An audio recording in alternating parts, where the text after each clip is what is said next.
पिछले भाग में आपने देखा। तो तुम? डर के मारे गोमती का हलक सूख गया। नर्तकी के कपड़े पहने एक औरत उसके सामने खड़ी थी। चेहरे का मांस बुरी तरह फटा हुआ था और उसके भीतर कीड़े रेंग रहे थे। आंखों की पुतलियां सफेद होकर बाहर को आ चुकी थी। उसने एकटक मेघना की ओर देखा और मेघना के हाथ में बंधा वो रक्षा सूत्र वहीं खुलकर गिर गया। उसी समय वो आत्मा फिर से मेघना के शरीर के भीतर प्रवेश कर गई और मेघना ने अपनी गर्दन पीछे की तरफ मरोड़कर भयानक तरीके से मुस्कुराते हुए अपनी मां को देखा। कहा था ना मैंने, अपना बदला तो मैं लेकर ही जाऊंगी गोमती। पहचान तो गई हो ना मुझे? गोमती डर से कांप रही थी। उसकी आंखों से आंसू बह रहे थे और होंठ बुदबुदा रहे थे। ये सच नहीं हो सकता, ये नहीं हो सकता। लेकिन सामने खड़ी मेघना की भयानक हंसी उस पर कहर ढा रही थी। उस हंसी के पीछे छुपे शब्द मानो उसकी आत्मा को चीर रहे थे। अपनी करनी का फल तुझे मिलेगा, लेकिन इतनी आसानी से नहीं। जिस तरह मैं तड़प तड़प कर मरी थी, उसी तरह तू अपनी आंखों के सामने अपनी बेटी को तड़पते हुए देखेगी। गोमती का दिल दहल उठा। उसकी आंखों में डर और दर्द एक साथ छलक रहा था, जैसे कोई पुराना राज अचानक उसकी आंखों के सामने जीवित हो उठा हो। वो रो पड़ी और थरथराती हुई आवाज में उस आत्मा से रहम की भीख मांगने लगी। वो बार बार यही कह रही थी कि चाहे तो मेरी जान ले लो, लेकिन मेरी बच्ची को छोड़ दो। मैं तुमसे अपनी बेटी की जान की भीख मांगती हूँ। तुम मुझे मार दो, लेकिन मेरी बेटी को छोड़ दो। इतना कहकर गोमती ने कांपते हाथों से अपनी ही गर्दन पर चाकू रख लिया। उसकी आंखों से आंसू रुक ही नहीं रहे थे, लेकिन उसकी हालत देखकर मेघना और जोर जोर से हंसने लगी और उसने गोमती से कहा, खुद की बेटी को तकलीफ में देखकर बहुत तकलीफ हो रही है ना तुझे? भूल गई मेरे साथ क्या हुआ था? करीबन 35 साल पहले राजस्थान के राजघराने में एक नर्तकी चंद्रमुखी नृत्य कर रही थी। राजा जी एकटक बस चंद्रमुखी को नृत्य करते हुए देख रहे थे और रानी की नजरें राजा जी पर ही टिकी थी। चंद्रमुखी के लिए राजा की आंखों में जो भाव थे वे रानी को स्पष्ट समझ आ रहे थे। इस नर्तकी चंद्रमुखी के इरादे मैं अच्छी तरह समझ रही हूँ। अपने रूप से वो राजा को बहलाना चाहती है, मेरा स्थान लेना चाहती है, लेकिन मेरे होते ये कभी नहीं होगा। मैं ऐसा होने नहीं दूंगी।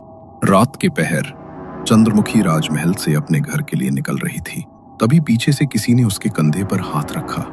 वो घबरा कर पीछे मुड़ी तो उसके पीछे राजा जी खड़े थे। राजा जी, आप? डरो मत चंद्रमुखी। तुम्हारे लिए मैं ये नए घुंघरू लेकर आया था। तुम्हारे पांव में बंधे घुंघरू बहुत सुंदर लगते हैं, सोचा तुम्हें भेंट कर दूं। परंतु राजा जी, इसकी क्या जरूरत है? रख लो चंद्रमुखी, प्यार से दे रहा हूं। राजा जी की भेंट को वैसे भी कोई कभी अस्वीकार नहीं करता। राजा जी अक्सर सबको भेंट दिया करते थे, इसलिए चंद्रमुखी ने सीधी सरल भाव से वो घुंघरू ले लिए।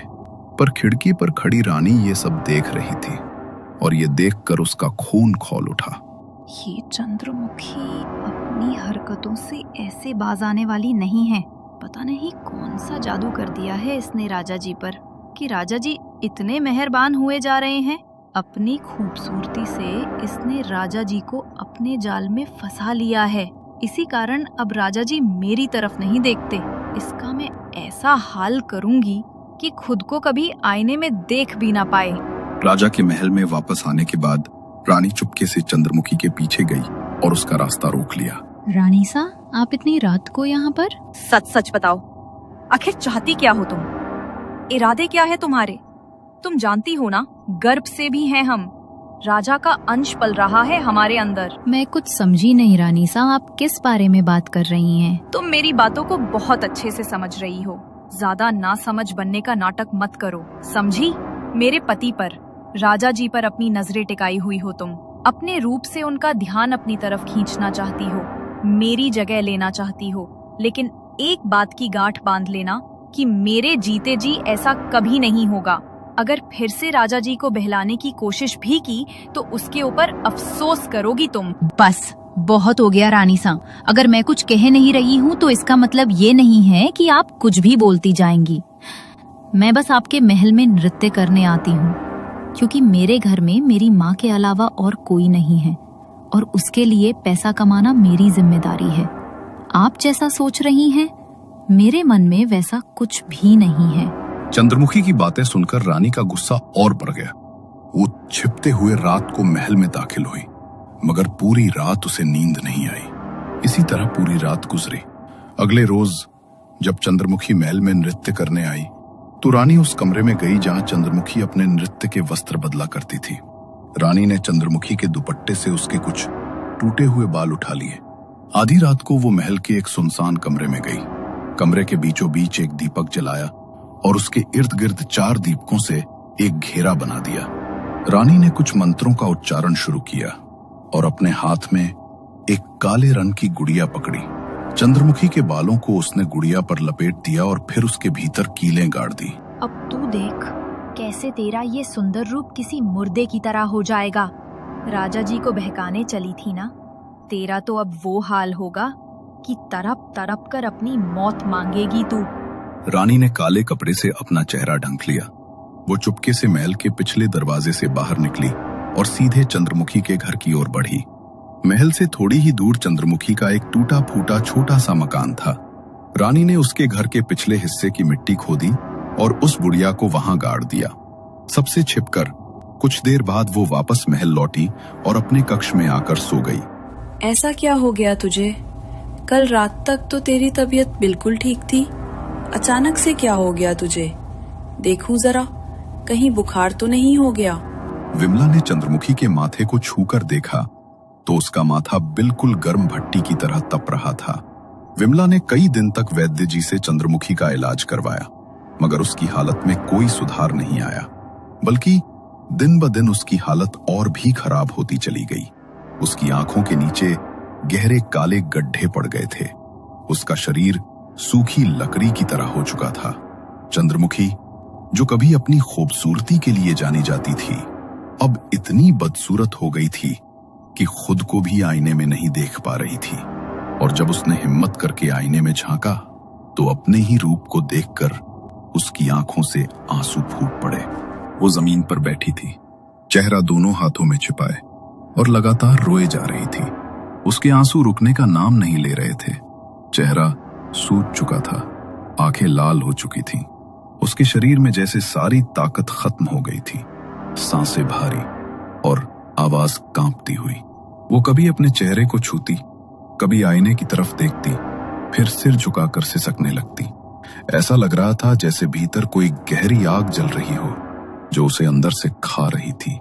उसकी त्वचा तप रही थी और पूरे शरीर में दर्द की लहरें उठ रही थीं और लगातार वो भगवान से अपने मौत की दुआ मांग रही थी। चंद्रमुखी की हालत देखकर उसकी मां की आंखों से आंसू बह निकले। जब उसकी बीमारी वैद्य के पकड़ में नहीं आई तो उसकी मां ने तांत्रिकों का सहारा लिया, मगर कोई भी उसे ठीक नहीं कर पाया। तंत्र की क्रिया, काला जादू किया गया है तुम्हारी बेटी पर, मगर इसका तोड़ सिर्फ वही कर सकता है जिसने इसे किया है। उसके अलावा कोई तुम्हारी बेटी को ठीक नहीं कर सकता। ये इसी तरह तड़पेगी और कोई इसमें कुछ नहीं कर पाएगा। मगर मेरी बेटी ने किसी का क्या बिगाड़ा है? कोई भला मेरी बेटी के साथ इतना बुरा कैसे कर सकता है? मैं तुम्हारी हालत समझ रहा हूं, लेकिन मैं इसमें तुम्हारी कोई मदद नहीं कर सकता। जिस क्रिया का प्रयोग इसके ऊपर किया गया है उसका तोड़ वो क्रिया करने वाले के सिवाय दूसरा कोई नहीं कर सकता। किसी ने अपनी ईर्ष्या में तुम्हारी बेटी के साथ ऐसा किया है, मगर तुम चिंता मत करो, एक न एक दिन उसे अपनी करने का फल भोगना ही पड़ेगा। किसी के साथ बुरा करने वाले का कभी भला नहीं होता, अपनी करनी वो खुद भोगेगा।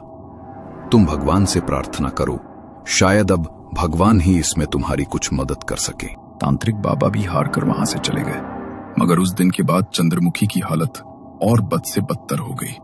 चंद्रमुखी की मां उसके लिए खाना लेकर आई। वो बिस्तर पर लेटी हुई थी। उसकी मां ने उसे उठाने के लिए अपने हाथ का सहारा दिया तो उसकी मां ने अपने हाथ पर कुछ महसूस किया। जब उन्होंने चंद्रमुखी का बैठाकर उसकी पीठ की तरफ देखा तो उनके होश उड़ गए, क्योंकि चंद्रमुखी की पीठ पर अनगिनत कीड़े रेंग रहे थे और उसकी कमर का मांस बिल्कुल गल चुका था। शरीर में हड्डियों के अलावा कुछ नजर नहीं आ रहा था। बिमला ने अपनी आंखों में आंसू भरे, जल्दी से उन कीड़ों को उसकी कमर से झाड़ा और रोते हुए चंद्रमुखी को खाना खिलाया। वो ठीक से खाने का एक निवाला भी नहीं खा पा रही थी। सारा खाना उसके मुंह से बार बार नीचे गिर रहा था। अब मुझसे अपनी बच्ची की ये हालत नहीं देखी जाती भगवान। अगर तू मेरी बच्ची को ठीक नहीं कर सकता तो उसे अपने पास बुला ले और मुझे भी अपने पास बुला ले। अपनी बच्ची को इस हालत में नहीं देख सकती हूँ मैं। विमला ने चंद्रमुखी के शरीर पर दवाई का लेप लगाया और रोते रोते अपनी चारपाई पर लेट गई। अगली सुबह जब चंद्रमुखी ने अपनी माँ को आवाज दी तो उसकी माँ ने कोई जवाब नहीं दिया। चंद्रमुखी ने उठकर देखा तो उसकी माँ चल बसी थी। इस दुनिया में उसकी माँ के अलावा उसका और कोई नहीं था। चंद्रमुखी की आंखों से फूट फूट कर आंसू बह रहे थे।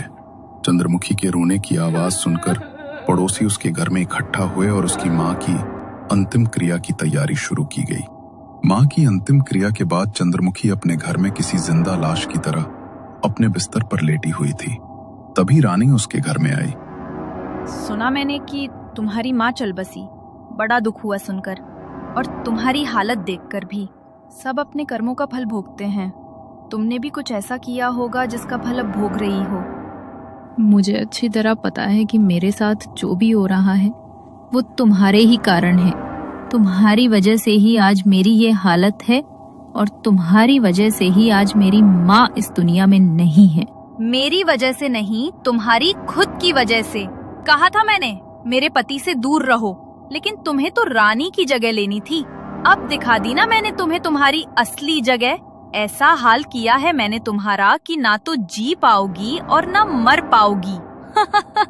बहुत मजा आ रहा है तुम्हें ऐसे हाल में देखकर। अब इसी तरह भुगतो और तड़प तड़प कर अपनी मौत आने का इंतजार करो। रानी के मुंह से जब चंद्रमुखी को सच पता चला तो उसके गुस्से का बवंडर फुट पड़ा। रानी उसकी हालत पर हंसती हुई वहां से चली गई, मगर चंद्रमुखी के लिए अब उसकी पीड़ा असहनीय हो गई थी। पहले तो वो अपनी माँ को देखकर जैसे जैसे जी रही थी, मगर माँ के चले जाने के बाद वो खुद को संभाल नहीं पाई। वो इस तरह दर्द में तड़प रही थी कि उसने खुद ही मौत को गले लगाने के बारे में सोच लिया। उसने कमरे में रखी छुरी उठाई और अपनी गर्दन पर रख ली। उसकी आंखों से पीड़ा के वो आंसू लगातार बह रहे थे। तेरी वजह से मेरी हालत हुई है गोमती। तेरी वजह से मेरी माँ इतने दुख में इस दुनिया को छोड़कर गई है और आज मैं तेरी वजह से अपनी जिंदगी खत्म करने जा रही हूँ। श्राप है ये मेरा।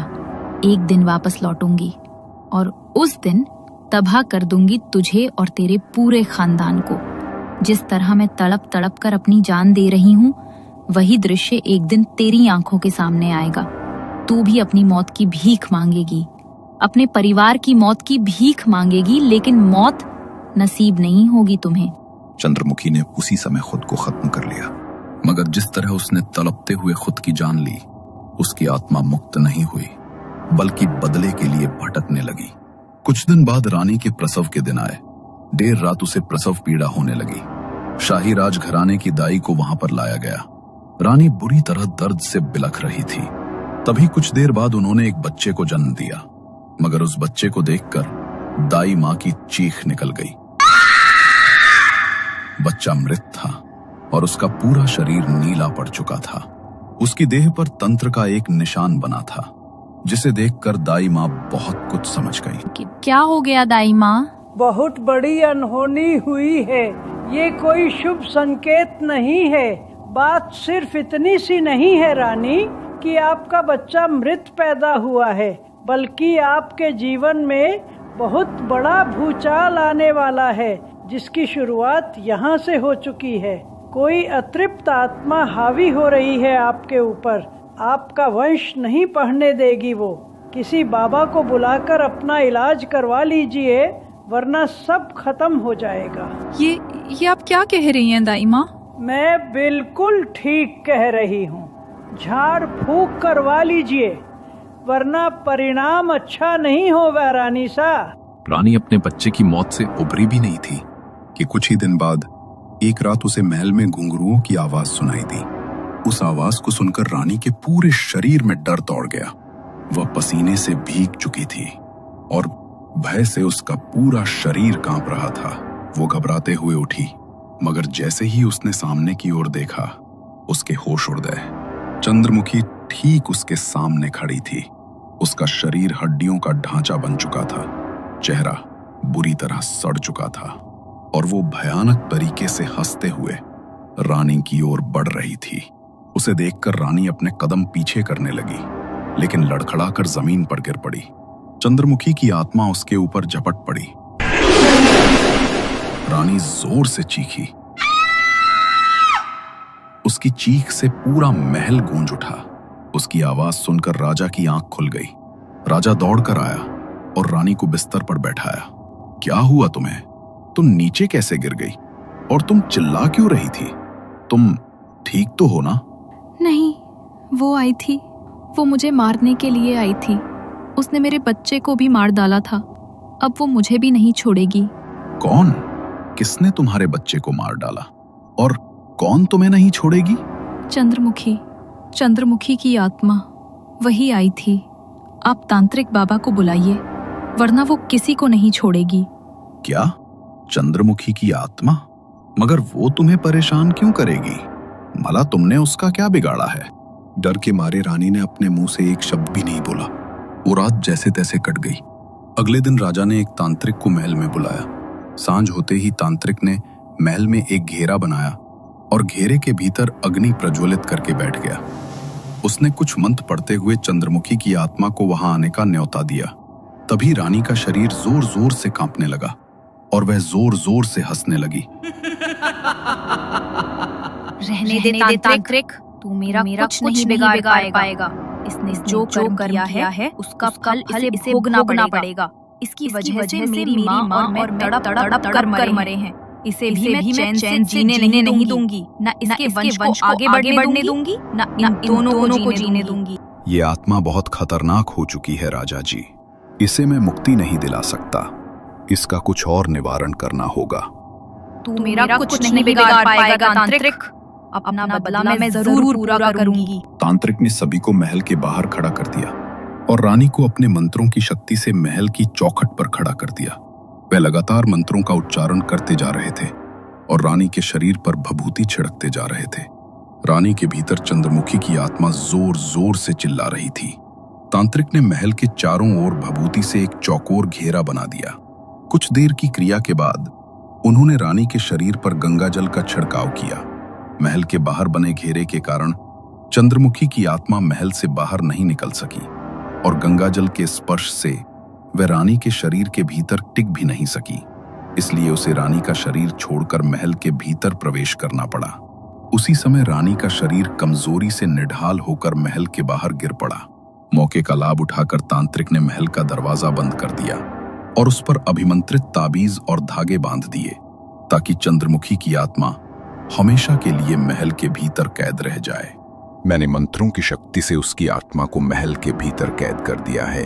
अभी के अभी इस महल को छोड़कर यहाँ से चले जाओ और इतना दूर जाओ कि कभी यहाँ वापस ना आ सको। ये दरवाजे अब हमेशा के लिए बंद हैं। यदि कभी ये खुल गए तो वे तुम्हारे विनाश का कारण बनेंगे। चले जाओ, अभी चले जाओ। राजा के पास अब कोई दूसरा चारा नहीं बचा था। वह रानी को लेकर दूर एक छोटे से गांव में जाकर बस गया। चंद्रमुखी की आत्मा भले ही महल में कैद कर दी गई थी, लेकिन उसके श्राप से राजा दरिद्र हो गया। ना उसके पास धन रहा, ना ही कोई संपत्ति। समय बीतता गया। रानी ने 7 संतानों को जन्म दिया, लेकिन हर बार संतान जन्म लेने के कुछ ही समय बाद चल बसती। हर नई उम्मीद के साथ एक नई त्रासदी जुड़ती चली गई। 11 साल बाद रानी ने एक बेटी को जन्म दिया, मगर उसी क्षण राजा की मृत्यु हो गई। उस दिन के बाद से रानी मानो श्रापित हो गई थी। धीरे धीरे वही स्थिति रानी गोमती की होने लगी जो कभी चंद्रमुखी की थी। उसकी आंखों में वही खालीपन, वही डर, वही छाया थी। साल बीत गए। उसकी बेटी मेघना बड़ी हो गई। एक दिन खेलते खेलते या शायद किसी अदृश्य ताकत के खिंचाव में मेघना अपने दोस्तों के साथ उसी पुराने महल तक पहुंच गई। वही महल जिसे तांत्रिक मंत्रों की शक्ति से बंद कर गया था। ऐसा लग रहा था मानो वो दरवाजा उसी का इंतजार कर रहा हो। जैसे ही उसने वो दरवाजा खोला, मौत का खेल शुरू हो गया। चंद्रमुखी की आत्मा ने राजा के वंश को पहचान लिया था और शायद वही आत्मा बार बार मेघना के सपनों में उस महल की झलक दिखाकर उसे वहां तक खींच लाई थी। कहा था ना मैंने अपना बदला तो मैं लेकर ही जाऊंगी गोमती। आज तेरी आंखों के सामने तेरी बेटी को तड़पते देखकर मुझे बहुत सुकून मिल रहा है और तुझे ये देखकर और भी ज्यादा कष्ट हो रहा है। मेरी माँ भी इसी तरह तड़पी थी मुझे देखकर, मगर अब ये तड़प ज्यादा देर तक नहीं रहेगी। गोमती फूट फूट कर रोने लगी। मेघना इस समय निश्चल होकर जमीन पर गिर पड़ी थी। अगली सुबह जब उसकी आंखें खुली तो उसने देखा कि उसका शरीर अब हड्डियों का ढांचा बन चुका है। उसके चेहरे की सारी खूबसूरती गायब हो चुकी थी। मांस गलकर जगह जगह लटक गया था और गर्दन पर कीड़े रेंग रहे थे। पूरे शरीर में असहनीय पीड़ा दौड़ रही थी। वो अपनी ये हालत देख नहीं पा रही थी और ना ही उस दर्द को सह पा रही थी। धीरे धीरे वो भी चंद्रमुखी की तरह लाचार और टूटी हुई हो चुकी थी। कांपते हुए उसने पास पड़ी छुरी उठाई और अपनी गर्दन पर रख ली। उसे ऐसा करते देख गोमती चीख उठी। वो अपने बेटी के जान की भिख मांग रही थी, लेकिन चंद्रमुखी गोमती की हालत देखकर उस पर जोर जोर से हंस रही थी। माँ, मैं अब और सहन नहीं कर सकती। अब और बर्दाश्त नहीं होता। ये दर्द, ये पीड़ा असहनीय है। मुझसे अब और नहीं झेला जा रहा। इसलिए अपनी जान देने के सिवा अब कोई और रास्ता नहीं बचा है मेरे पास। गोमती की आंखों के सामने ही मेघना ने अपनी जान दे दी। गोमती के किए कर्मों का फल आज उसकी बेटी को भोगना पड़ा। ये सब देखकर वो टूट गई। अपने भीतर की आग और पछतावे को और नहीं रोक सकी। उसने कांपते हाथों से पास रखा छुरा उठाया और अगले ही पल सब कुछ खामोश हो गया। उस दिन चंद्रमुखी का बदला पूरा हुआ। उसकी आत्मा अब मुक्त हो चुकी थी, लेकिन मेघना और गोमती की आत्माएं अब न जाने कितने युगों तक वहीं भटकती रहेंगी, उस पुराने महल में, अपने मोक्ष की प्रतीक्षा में।